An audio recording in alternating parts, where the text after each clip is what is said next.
Curtis here. Been getting a lot of people wondering how I made the suicide shifter for my bike.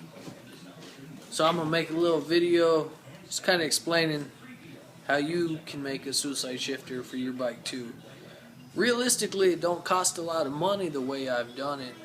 I've done it two different ways. This actually, the way I have it set up now is the second way I did it. It's not the original way I did it. It's more on whatever feels comfortable for you when you're riding the bike. For me, both ways were okay, but I wanted to try out the other way too to see what it felt like, and it feels about the same as the other way, so I could have actually left it alone, but I kept changing it around. All in all, spent maybe $5 on it to get it up and going. Very cheap, wasn't expensive at all. Obviously, you could make it better if you wanted to. I'm gonna just give you a general idea of how I made it, just so you can see how simple it is. Okay, well, let me show you.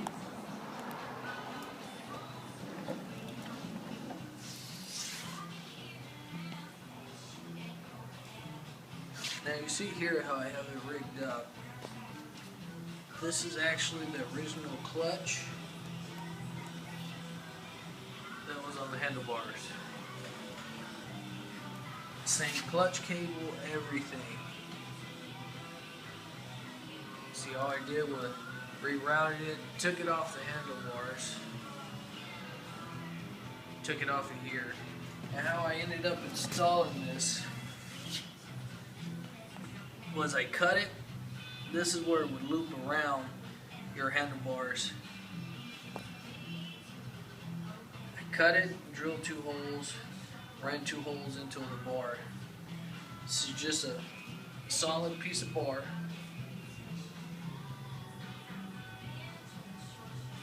With your regular clutch lever. Clutch cable set up to where you need it at. 2 holes. Because the actual lever here is aluminum, the bar is steel.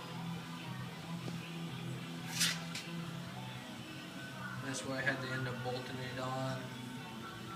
See the bolts come through right there. This was just a piece of wood I took from a tree, cut it, drilled the hole out, put some glue in there, shoved it down on there, got me a nice handle. You can put any kind of handle you want if you want there. Oh, and I also had to cut this shorter, because if you remember, the regular one comes out like that. It's way too long, very long, so I cut it shorter. You can leave it longer if you choose to. I made mine shorter. Now, down here at the bottom, I took the cover off. There's a cover, nice chrome cover that covers up here. I took that off. And I came straight to this piece. I unscrewed this off, welded it right onto the bracket.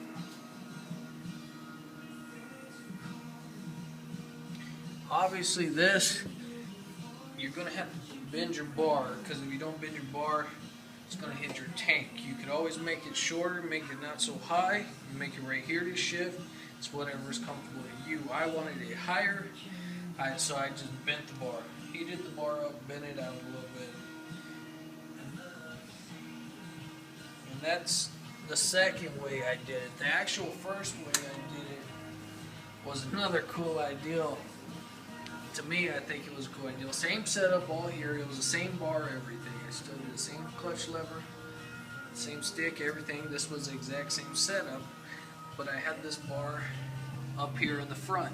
If you remember, if you take this apart on yours, you'll see this is going to have a drop down. It's going to have your linkage up here for your foot shifter. Now, what I ended up doing, let me see you.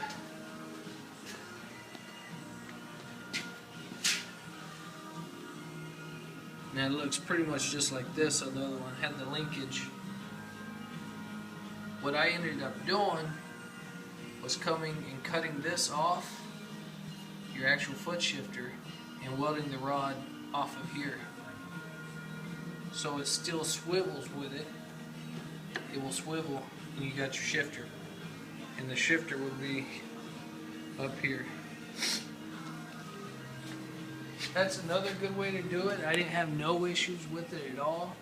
Some people said it was a little too far forward. It looked kind of funny because it was far forward, but my arms are long.